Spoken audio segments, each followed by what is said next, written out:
കർണൂലിൽ ഹൈദരാബാദ് ബംഗളൂരു ദേശീയപാതയിൽ ബസിന് തീപിടിച്ച് അപകടം. 20 മരണം സ്ഥിരീകരിച്ചതായി പ്രാദേശിക മാധ്യമങ്ങൾ റിപ്പോർട്ട് ചെയ്തു. 41 പേർ ബസിലുണ്ടായിരുന്നതായാണ് പ്രാഥമിക വിവരം.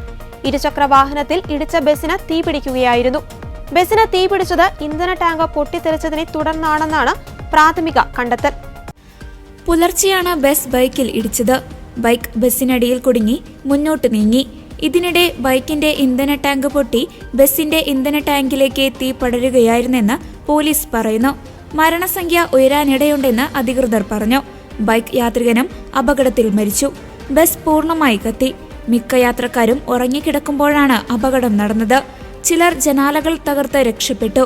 രക്ഷപ്പെട്ടവരിൽ ഭൂരിഭാഗവും 25-നും 35-നും ഇടയിൽ പ്രായമുള്ളവരാണ്. 2 കുട്ടികളും ഡ്രൈവറും സഹഡ്രൈവറും ക്ലീനറും തീയിൽ നിന്ന് രക്ഷപ്പെട്ടു. ബസ്സിൽ 41 യാത്രക്കാർ ഉണ്ടായിരുന്നതായി കർണൂൽ ജില്ലാ കളക്ടർ പറഞ്ഞു.